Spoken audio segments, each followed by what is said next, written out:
By the way, my name's Stan. I'm the lead pastor here, and I'm so excited to be with you today. Second week of talking about our mission, vision, values. And if you want to follow along, look at that, but it's probably not going to help you because I don't go by the script. So there we go. So, hey, a few weeks ago, I talked to you about my favorite animal. Anybody remember who that or what that animal is? Rhinoceros. Yeah, there we go. We got the rhinoceros. And I told you rhinoceroses can run at 50 kilometers an hour. That's pretty fast for a big old animal like that. And they weigh 3 tons. I found out this last week that dragonflies can fly at 60 kilometers per hour. That's faster than a rhinoceros can run, right? All right. They only weigh 1 gram. Now, would you rather be hit by a rhinoceros going 50 kilometers an hour or a dragonfly going 60 kilometers an hour? Dragonfly. You don't want to get hit by the rhinoceros because of this. Because momentum equals mass times velocity, right? So the bigger it is, just because it's not running at 60 kilometers an hour, it's going to make a bigger impact than the dragonfly. By the way, getting hit by a dragonfly at 60 kilometers an hour would not be fun either, okay? Just saying, so don't go out and give that a try. Last week, we talked a bit about momentum, and we relived a bit, revisited the last 5 years of WBC in terms of the life cycle of a church, where it goes from launch to different kinds of growth and health and maintenance, and then life support where it's dying. That's the natural life cycle of a church. And we discovered that we had moved from being in maintenance mode to a healthy place. And we did that through establishing a new set of mission, vision, and values. And one of the places we went back to establish that was the early church. In Acts chapter 2, verse 42, we see some of the things the church was involved in. It says they were devoted themselves to the apostles' teaching, fellowship, sharing in meals, including the Lord's Supper and prayer. They also devoted themselves to worshiping, and they shared generously, and they had great joy, and the Lord added to their fellowship those who were being saved.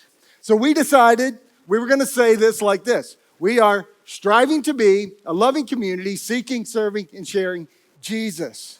And I challenged everyone last week that we need to recommit ourselves afresh and anew to this mission, why we are here, through identification and investment.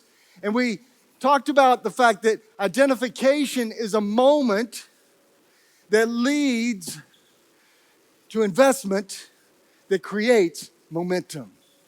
Identification was a moment like coming to Christ, like identifying with a local church. And then that leads to investing in that, and that creates momentum. Now, if you missed last week's message, you can get that online for the next 150 years. It'll still be out there, depending on will online even be here 150 years from now? I don't know. So you better check it out in the next couple of weeks if you missed last week's message. All of our stuff is out there in all those kinds of places. But we are experiencing some momentum growth right now in our church, and we're excited about that. We see new people coming to faith. We see new people coming and seeking Jesus and trying to understand what faith is all about. And we see people growing, taking some steps. And now, because of all that, we need to be extremely intentional about how we help people grow in their faith. So I want to let you look behind the curtain. Those of you online, I want to show you behind the curtain, but I need you to keep this a secret, okay? I'm showing you behind the curtain today how we want to go about helping people grow in their faith, all right? So you ready? And by the way, you don't have to keep it a secret. Click share all you want. Tell all your friends and go visit it. But I want to let you in a bit on our strategy. And then we're going to drill down on the emphasis for 2023. So you ready? Here we go. First of all, in our strategy, as we're striving to be a loving community, seeking, serving, sharing Jesus, we want to see hope multiplied in our community around the world. We start with exposure. We actually added that into our strategy this last year because we were starting with experiences, but then we realized, hey, hang on a minute. We're starting when people are in the room or when people have already clicked online to watch our services. We need to let people know that we are here, make them aware that we're here. Colossians chapter 4 and verse 5 says, live wisely among those who are not believers and make the most of every opportunity. So that's what we're doing in this exposure stage of our strategy is we're making the most of every opportunity. Some of those opportunities look like events that we run, like the Wonder event and making big deals about families and having family nights and things like that. But it also, our exposure, we are so blessed. We don't have to do much because we're sitting right here on this corner in one of the fastest growing places in Australia, okay? So we are so massively blessed with that as far as exposure is concerned. But then we also put ourselves out there through social media and podcasts, YouTube, all that. But you know what our greatest asset is as far as exposure? It's you. And it's you, and it's you, and it's you, and it's you, and it's you, and you, and you get the idea? It's you telling other people. That's how we get exposed. Now, moving on in our strategy, we go from exposure to experience. And we work really hard on the experience side of things. When people drive onto our campus, from the time that they come off the street till the time they get in the seat and beyond, we want the experience to be one that is amazing for them. Not because it's a big show, but we want to remove obstacles. We want church to not feel weird and strange to people. We want people to come here and end up being able to connect in and making church accessible. That's the idea there, where it's not something that's high and lofty. God is high and lofty, and we're never going to stop talking about him and Jesus being high and lofty. But we want church to be accessible to people who are unchurched, who don't know what church is all about. That's why we spend time on the front end of our service, letting people know what's about to happen. Because if you haven't been to church, you don't know, and it might be weird, right?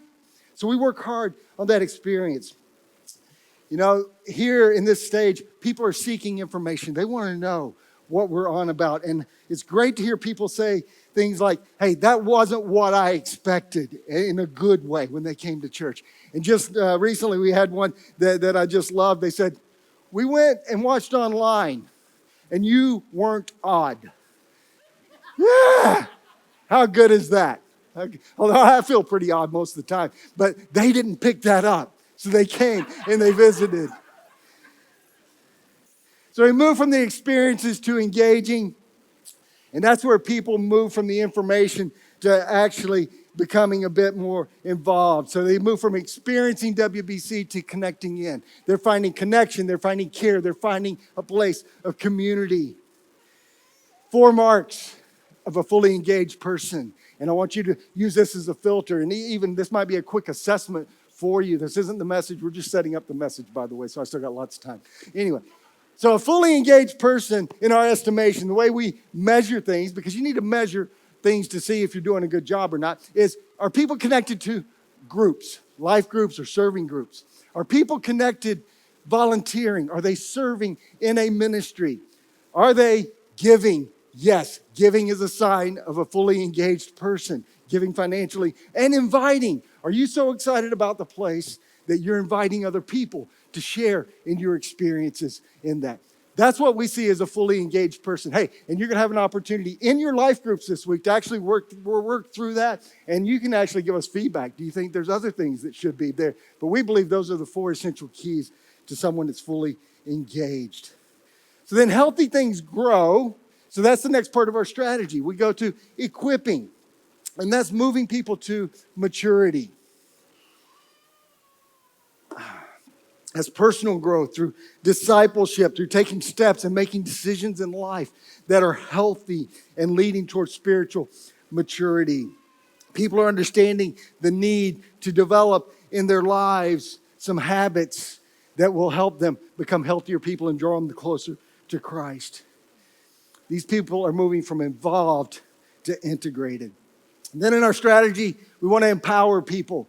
The work of the ministry in the hands of ordinary people, moving from we do for you to I do for myself. People are taking ownership for their own development and their own spiritual growth, and they're starting to take ownership of ministries. They're empowered for that.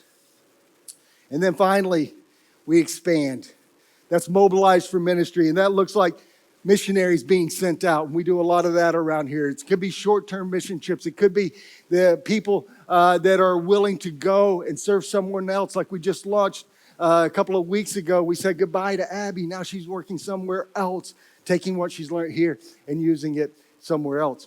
It can look like campuses. It's in our long-term vision to have other campuses because we don't want to have to build a 5,000-seat auditorium, right? Because we don't have the money for that, right, John? No way, no way. And that wouldn't be practical. Then we're asking people to come from all around. We'd rather go plant campuses where people are already. You know, that's part of the vision. That's part of the expansion that we see in our strategy. Now, that is where we sit right now. That's our full-on strategy. But as that was developed, we focused last year, coming back after a pandemic, on engagement. We thought people have disengaged. Lots of new people in the room. Last week, I asked who's been here come in the last 5 years. Half the people in the room raised their hands. We needed to help people engage, to get them that connection, to make sure they're being cared for and having that sense of community. Now, to explain our focus for this year, I need your help. Okay? Are you ready? I'm going to ask you to do something because I can't explain this well without your help. Are you ready? Audience participation. Who's ready? Yep. All right. I need everybody. Full participation, okay? It's not hard. Here we go. Okay. Work with me. Breathe in. Okay, that's nice. Do it again. Breathe in. Okay. Hang on. Don't get ahead of me. All right, breathe in one more time. Okay. Good job. Fantastic. Very, very well done. You know, most of you did something very natural after you inhaled, right? Most of you, I didn't need to tell to exhale. A couple of you, we'll need the medics here in just a minute, right? It's a natural response. You breathe in, you breathe out, right? You know, our spiritual journey, our faith journey is like that as well. We're taking in, that's seeking Jesus, and then we're giving back out. That's serving Jesus. And those work together hand in hand, just like breathing. Can I say it's unhealthy just to be breathing in all the time and not breathing out? You can't do it for very long, as was almost demonstrated here. If we're seeking Jesus and we're getting input, learning, oh, it's amazing, and I love the worship, and it's great, and I got the full aerobic workout, I did all that, I've sought Jesus, but then we're not expressing that back outwardly. That's not healthy. That's unnatural even. So, as we seek and serve Jesus together, we need to understand something that, generally speaking, and I think it's fairly true for our church as well, about 20% of the people do about 80% of the ministry as far as volunteerism. That's a standard ratio. We may be a little bit higher than that, but that's a norm in a church where you got 20% of people doing 80% of the work. Now, I would suggest that that's a consumer mentality for the 80% that aren't doing anything. And we need to move from a consumer to being a contributor. So you can ask yourself the question, am I a consumer? I've been enjoying the experience. And you know what? That's okay. If you're new to faith, you're new on the journey, enjoy the experience for a while. But at some point, it's time to say, oh, okay, I'm consuming this. This is great. I love it. But, oh, how can I contribute to that? You know, it actually works the other way for those that are the 20%. Sometimes they're exhaling all the time. And they're never breathing in. What would happen if you did that physically? In okay? Right. Doesn't work, right? Right. Don't try it, please. Don't try it. You can't just keep exhaling all the time without inhaling. There's nothing for you to exhale if you're not inhaling. You see, this is why people pour out and pour out and end up exhausted. I talk to people regularly where you see them pouring out for years and years and years and even decades. And they come to you exhausted and saying, I can't go anymore. I can't go anymore because I've been exhaling too much. And I want to suggest to you that there's a two-pronged approach to solving that problem, to helping those people. By the way, if you're that person that's coming to the church new and you've been exhaling somewhere else for years and years and decades, and you need some time to inhale and to rest and to heal, this is the place for you, okay? We love helping people heal from hurt in ministry and to find new hope again and to actually be energized once again eventually. But the solution is two-pronged.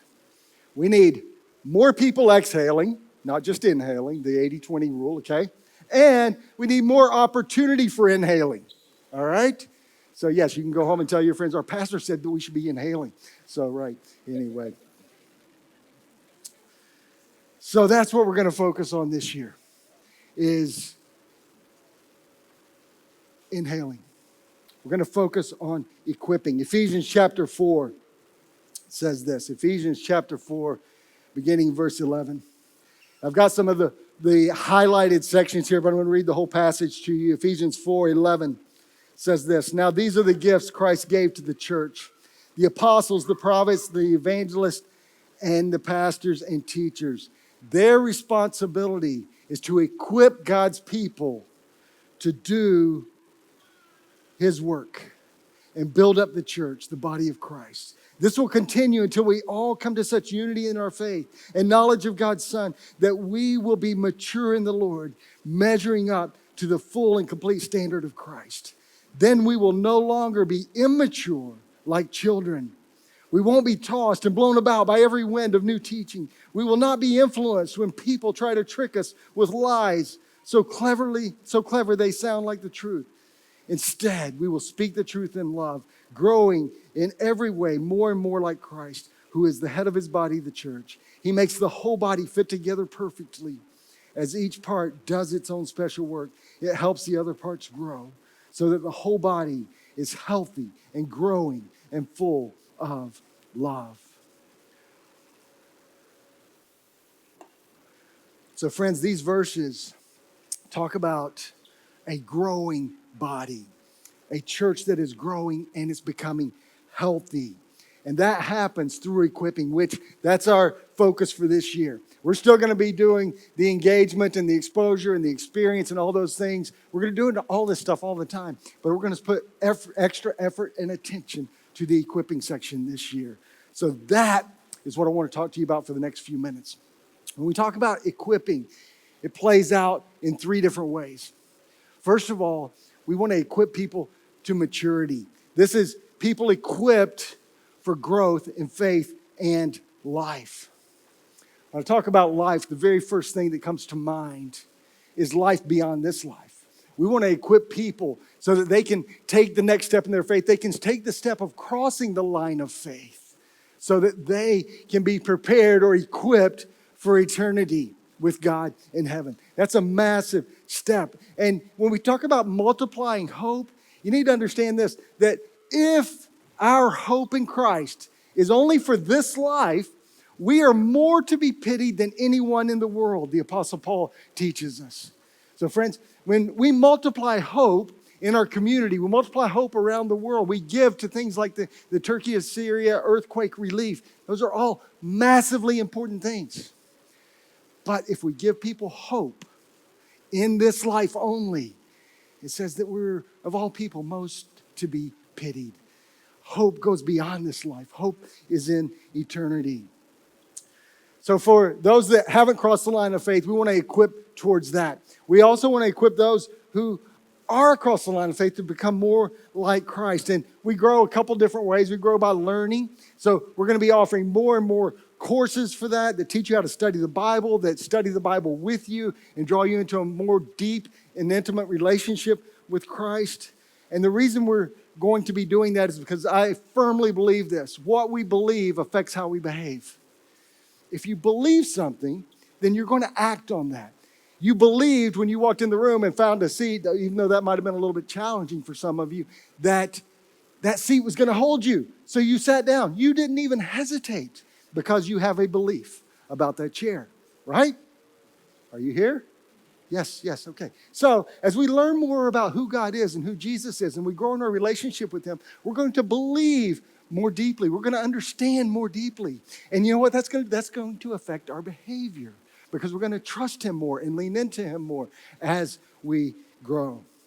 We'll also be doing lots more practical courses on things like finances. We've got a CAP course that runs all the time, pretty much. John Timmermans takes care of that. We're going to be doing courses on parenting and marriage and things like that. Next week, we're starting a new series, and it's all about equipping. It's the 6 habits of the Christian faith, to grow your faith. 6 habits to grow your faith. We'll be talking about Bible reading, church attendance. We'll be talking about prayer and serving. We'll be talking about giving, and we'll be talking about inviting and sharing our faith. All of those things, because those are core foundational elements of your faith. So we're going to be spending time with that. But we also grow not just by learning, but also by doing life with others. So we're going to keep pouring into our life groups. We're going to keep expanding our life groups and resourcing our life groups.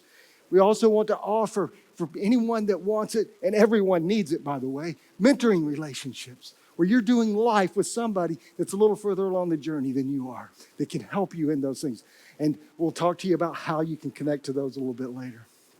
The result of all that will be families that have Christ at the center, healthy parents having healthy children, friendships that are healthy and bringing Christ into focus, workplaces where they're healthy because you're the light of the world in a dark place. Retirement villages where Jesus is lifted up, and it's not just all about taking strolls, but it's about taking strolls maybe with a purpose to have a spiritual conversation. It's all about maturity. Ephesians chapter 4, verse 14 says, then we will no longer be immature like children. That's part of the vision for this year. But people not only equipped for maturity, but equipped for ministry. People equipped for serving. This is the work of the ministry in the hands of the people. That the pastors aren't doing everything. The pastors can't do everything, especially in a church our size. We need to put the ministry in the hands of the people. And we equip towards that. That's why we do Safe Churches. Was anybody at the last Safe Churches thing we did? Woo, was that so much fun? No, it wasn't fun. We're trying to make as much fun as we could, but it's vitally important because it's equipping you to be able to minister in a safe and healthy way around children and vulnerable people. We also are going to be providing resources and opportunities for you to grow in your service. You know, my own personal growth in my relationship with Jesus has come at different stages of my life where I'm serving, I step my serving up in an area because I can't help other people grow if I'm not growing myself. So we're going to have opportunities for you to do that. And then the mentors already talked about people doing ministry alongside you, with you. Opportunities for you to use the way God has made you. We even have courses that are going to help you discover that. And then finally, we see people equipped and empowered for leading. That's making disciples. People equipped for taking over ministry, volunteer-led ministries, volunteer-initiated ministries, new ministry initiatives being brought by you. Ephesians 4:12 says their responsibility is to equip God's people to do his work, build up the church, the body of Christ. That's the leadership team. That's our responsibility, is to equip you to do the work. But not just us, other mature believers and gifted believers. So what? You might be saying, anybody saying so what at this point? It's okay, because you know what? I just threw a lot at you. That's kind of looking behind the scenes. So then you see how we've been strategizing, how we've been planning. But so what? What do we see this year? I see people maturing. We have a wonderful church and lots of momentum and lots of people that are new to faith. We got lots of people that have been believers for 50, 60, 70, 80 years even. But we never stop growing. We need people maturing in faith, equipped to grow.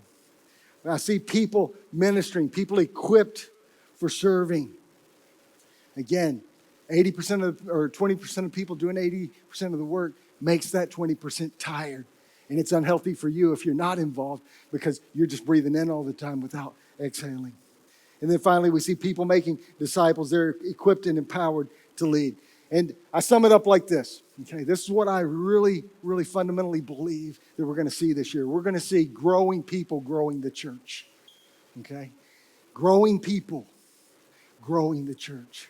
Now, some of you are sitting there thinking right now, I know you because I'm like you. You think, why do I care about growing the church?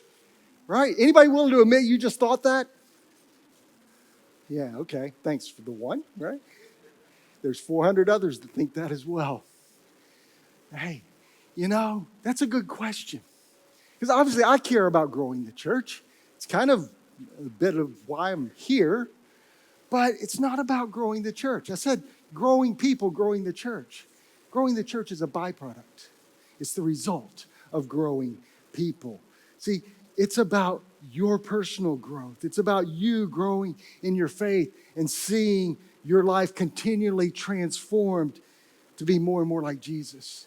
And that goes for everyone sitting here. Our lives are always continually being transformed because we have not arrived yet. We are striving to be, if you remember. We're trying hard, but we're not there yet. So we're always being transformed. We're always growing. And see, as you grow, you know what's going to happen in your life? You're going to have more peace. You're going to have more joy. You're going to have more confidence. You're going to have more trust in God when you go through difficult things in life. See, I didn't say as you grow, you're not going to have difficult things in life. I said you're going to have more peace and joy and confidence as you go through difficult things in life. You have hope as you grow. And then, as you're growing individually, you're a part of a collective community. And as that community comes together and the individuals are growing, then we are part of that community that's making our lives better, making us better at life. We have support in our times of need. We're healthier and stronger. You know what we just did? We created mass. Remember that from the beginning? Remember? Momentum is mass times velocity.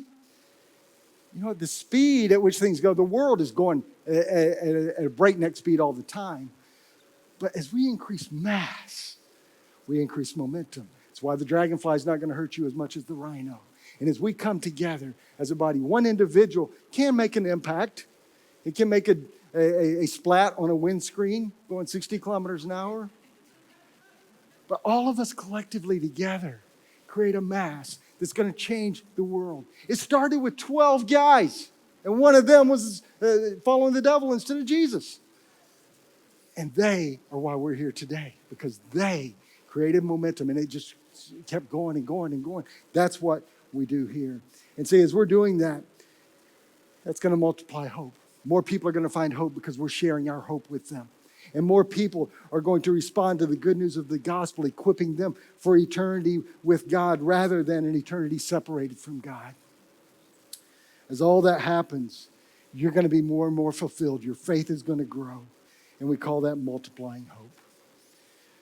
One thing you need to know about this, as growing people grow the church, is we're multiplying hope. Momentum is messy. Okay? It means it's not always going to be nice and tidy exactly the way that you would want it, and definitely not nice and tidy the way I want it. I like things nice and tidy and structured and organized. Momentum is messy because you have to respond to what's going as things keep moving along. And we need to understand that, and we need to embrace the mess. So what do we need from you? If we're going to see the vision of growing people, growing the church, need to ask you, what is your next step? Are you willing to be committed to move towards maturity? Maybe that's getting a mentor. Talk to Pastor Deanna about that. She can help hook you up with that.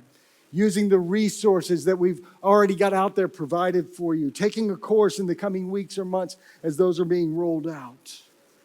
Maybe it's a commitment to ministry. You're saying, hey, yeah, I just found out that 80% of what goes on is being done by 20% of the people. Hey, I need to step up. I need to be one of those that's doing some exhaling as well. I've been inhaling enough.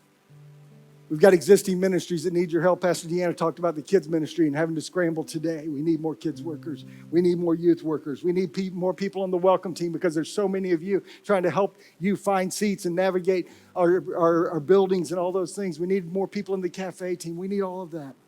But we want to do some new initiatives too. We're not satisfied with just doing this every week, going through the motions that we're doing. We want to start some new things. We're kicked off Coach last year, but this year it's really launching. Coaches where somebody gives an hour a week to spend with somebody to coach them in life skills. We're going to start an empowered faith community, which is a meal that we'll have once a month to start with, and we'll have people in the community coming into that meal that wouldn't necessarily come here on a Sunday. John Takema is overseeing those things. If you have a heart for the community, for people outside these walls, talk to John. He'd love to get you plugged in there. By the end of the year, if you look around right now, you would probably understand that by the end of the year, we are very likely going to have 2 morning services. Woohoo! Is that exciting? Yeah, the volunteers are not excited about that. The kidsmen workers are not excited about that. They are in one sense. But you know what that means? We need twice as many volunteers on a Sunday, or else they're going to be exhausted because they're doing a lot of exhaling. We need more people stepping up to fill those. We're going to have the 2 Sunday mornings, and by the end of the year, we're going to have equip nights happening on Sunday nights where we're doing some of these courses I've been talking about so that it's equipping you and empowering you for ministry. To make these happen, we need more people serving, more people owning ministry. And if more people are serving, you know what else we need? We need more people making disciples, more people leading those ministries. More people serving needs more people leading. Some of you have tremendous abilities and gifts. You use them in your workplace and you get paid handsomely for it because you're a leader in that space. You know what? God's given you gifts and abilities. Those translate very well here. In fact, I would give you a challenge. You come tell me, or you come tell Pastor Deanna or Pastor Justin or Pastor Annie Kay or John what you do at work. We can find a place that works here. Yeah, give me that challenge. I'll take it on. I might have to get back to you if it's weird. Maybe you're a dog catcher. I don't know what I'd do with that, but we need people who are willing to bring those gifts and abilities. And then finally, we need people to make a commitment to being growing people, growing the church. I want to ask you this morning, as we wrap up here, are you willing to take some of those steps? And I'm going to ask you to stand up at different times here, okay? If you're willing, if you're one of those people that says, I've been journeying along, but I know I need to mature in my faith. I know I need to be growing in that area. I'm going to pray for everybody here in just a few minutes, a couple minutes. I want to invite you. If you say, hey, I would commit to moving towards maturity this year. I know I need to. I need to grow in that area. I'm going to ask you to stand up to your feet right now. Just stand up. If you want to grow, you want to say, hey, I'm doing okay, but I know there's room for me to grow. Thank you. Thank you. That's awesome. That's awesome. Thank you. Next, stay up. I'm going to pray for you in just a minute. If you'd say, hey, I've been a consumer and I've been enjoying the experience here. This is an amazing place. Thanks for letting me be a part of it, but I need to start contributing. I need to commit myself to ministry. Would you stand up? And if you're already standing to grow in maturity, raise your hand to grow in ministry too. You can do both. It's awesome. If you want to grow in ministry, just stand up. Stand up. Say, hey, I'm going to be willing to serve. Maybe I haven't been serving, or maybe I'm serving a little, but I want to up my game there. You can stand up right now.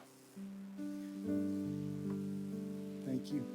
Thank you. And finally, we need some people to help lead the growth. And if you know that that's a gift that God's given you, and you say, hey, I can lead in some areas. I haven't put myself forward. I haven't said, hey, I could be a council member or I could lead a ministry team. You say, hey, it's time. It's time for me to step up to making disciples. Stand up if that's you. Stand up if that's you. You say, hey, I'm ready to take the next step in that space. And I want you to pray for me. Anybody else want to stand? Maturity, ministry, making disciples. I'm going to pray for everybody that's standing right now.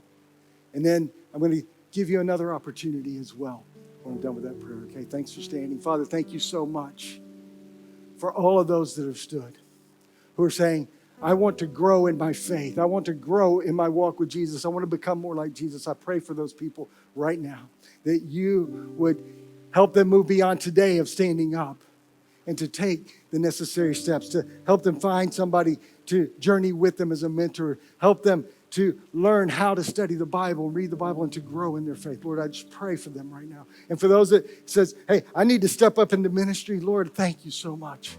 And I pray that you would empower them, that you would help us to equip them so that they can do that.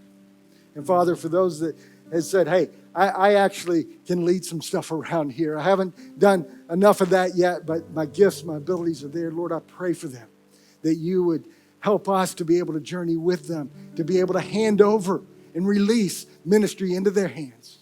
Father, thank you so much for all the people that are standing. Thanks for those that wanted to stand, but they're just kind of shy. Lord, I know there's more people that want to grow. Lord, all of us should want to grow in our faith and grow in ministry and grow in making disciples. Father, thank you for what you're going to do this year.